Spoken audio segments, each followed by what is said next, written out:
त्याची बॉडी फक्त चांगली होती, मी चढली नव्हती कसलीच बॉडी.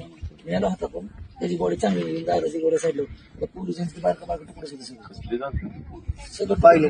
हो, त्यांचे तुकडेच होते सगळे, हाताचे मध्ये बारका बारका तुकडेच होते. म्हणजे असं सगळं तुकडं बांधलं त्याला गोळा करून त्यांचं फक्त ह्या 2 बॉड्या चांगल्या गावल्या. त्या पोलिसाची बॉडी अख्खी व्यवस्थित होती, जळली नव्हती. दादाची जळली होती, पोलिसाची कसली जळली नाही. पण जॉईंट होते ना काय सगळं सगळं 2 बॉड्या चांगल्या होत्या. त्यातली ते पोलिसाची क्लिअर बॉडी म्हणजे आपल्यासारखं दिसण्यासाठी त्या पोरीचं ते पायलट आणि हा ती जळून घेतली तोंडावर, सगळं जळून घेतली.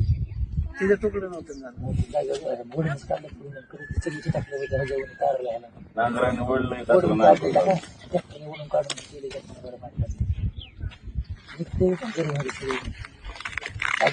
गाडी आली तिथे पाणी पुरलं नाही. तुला किती मिस्त्री बोरले मारल्यावर केलं बंद जाऊन गेली.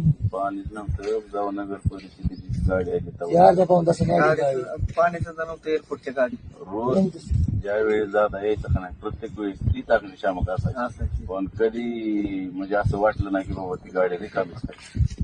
पण ती गाडी प्रत्येक वार रिकामीच होती. त्या दिवशी ऍक्सिडेंट झाले, गाडी रिकामी. 5-10 मिनिटं गाडी ती कुठं म्हणजे हिथं असं पाणी आली त्याचीच गाडी, पण दादाची बॉडीच पण पाणी प्यायला शिंगडे साहेब बादली पाणी होतं.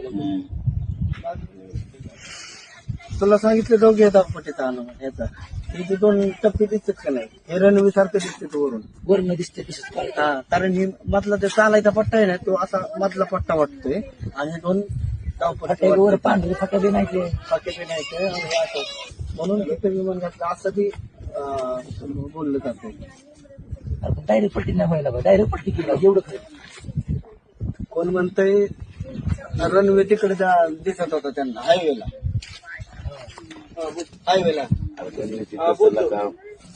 समोर जगाला दाखवलं फक्त त्यांनी.